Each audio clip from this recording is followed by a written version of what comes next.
welcome to day 8 of my 12 days of DIY gift ideas. Today's gift idea is a really cute hot cocoa pouch that could also be used to package up small notebooks or other items. Let's take a look at it. Here you can see this cute pouch that we are going to make together. It holds a packet of hot chocolate and has a candy cane tied to the front, as you can see. So I'll tell you what we need to make this. We need a piece of cardstock that measures 6 inches by 8.5 inches. We need a piece of designer paper that measures 3 3/8 by 4 5/8. And if you want to, you can mat your designer paper with a piece of cardstock that measures 3.5 by 4 3/4. I also have a piece of ribbon that measures about 22 inches. So let's start by making the pouch itself. I do want to mention that this project was inspired by a friend of mine, Megan, who gave me some of these that she had created using a special tool she had purchased. And I looked at it a little bit and thought, you know what, I can make that myself with just my scoring board. So that is what we are doing today, making that project with a few little changes. So place your cardstock vertically and you want to score at 5 inches. And then turn it horizontally, and we'll do 2 score lines, one at 2 1/4 and one at 6. Now we need to do a little bit of trimming. So down here at the bottom, just inside the score line that comes all the way to the bottom, I am going to trim at an angle up to where the 2 score lines intersect, and the same thing over here on this side. Now I want to cut this piece off and I want to cut this piece off, but I want to cut just above that score line, or right now I'm cutting just to the right side of the score line. Now over here I am going to cut just to the left side of the score line to remove just a little bit of extra of that cardstock. Use my bone folder and loosen these up, give them nice sharp creases, and you can probably see this is going to come together very quickly and easily. When you assemble it, I suggest using some strong adhesive. I am using my Seal Plus. You could use tear and tape, that would also be an option. And I folded in the side that's a little bit wider first, and then I'm going to fold in the shorter flap over and adhere that together. I'll put some adhesive down here on the bottom, fold that piece up, and we have the basic part of our pouch assembled. Now we are going to create the decorations for the front, and I will mention that I used paper from the Gingerbread and Peppermint designer paper pack for these. I think this is such a cute set. It coordinates with the gingerbread dies and the frosted gingerbread stamp set, and I did use these dies for the tags on today's projects. This has been a really popular set, and here is one of the projects from earlier in my 12 days of DIY gift ideas. This is a cute little self-closing bag for lip balm, and I use these same products for those. So let's go ahead and create the front.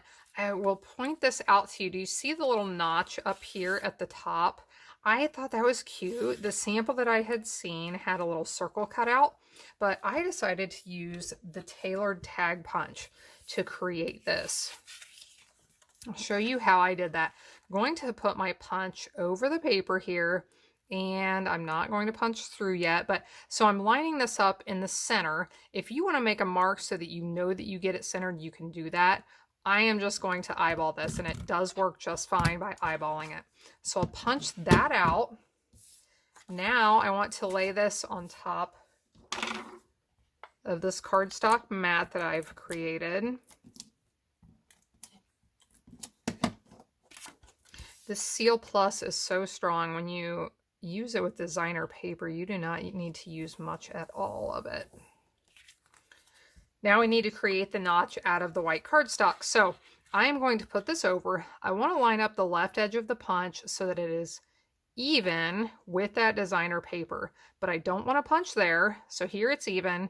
Now I want to pull it out just a little bit farther to get that border of the extra cardstock there. If you wanted to punch it even, you could create it that way, but I like to have that little border there. Now I am going to lay this on top of the pouch and attach it together.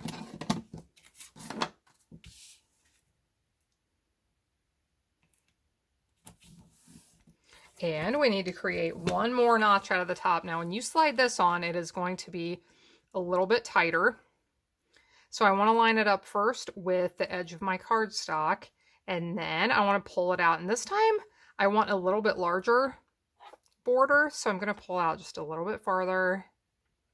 If you're not sure where to punch, you can keep this in mind. It's better to pull out a little bit too far and punch it, because you can always go back and take a little bit more off. But if you punch it too close, you can't go back and add that paper on. So that might help a little bit. Now, isn't this cute? You could put lots of things in here. Like I said, little notebooks or Post-it pads or tea bags. Just a really cute little pouch that doesn't take long at all to make.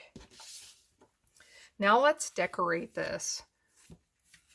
So bring in my ribbon. I want to tie it in the front and just cross it one time. I've been using this ruffled ribbon a lot. And make sure the tails are pretty close to even. Now I want to lay that candy cane in there. And I am going to try this one a little bit different than I did the first one. We'll see how this goes. The tag on the first one, after I was done, I went back and I tied it on with twine, which was okay, but it was a little bit of a challenge. We're going to try this and see if it goes any better. I punched a hole in the top of this tag. I'll slide it on here. Right there in front of that candy cane. Okay, so once that's all on there, I'm going to cross this one more time.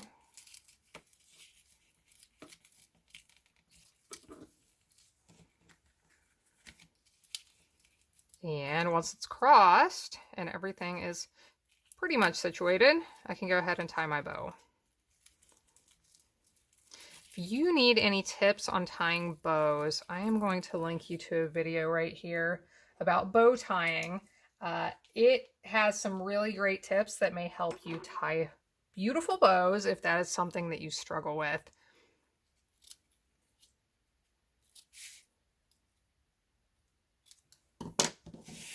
So I will adjust that just a little bit, but there you can see our finished pouch. I just need to insert my hot cocoa. So thanks so much for watching along. I hope you like this project. I hope you've been watching my other Days of DIY gift ideas. If not, you'll have to definitely check those out. Please subscribe to my channel. You can find lots of information in the video description below with links to all the products I used, as well as to my website with tons of ideas to inspire you for other craft projects. I hope you have a blessed day, and I hope I'll see you again next time when I'll be here helping you to hand make with love.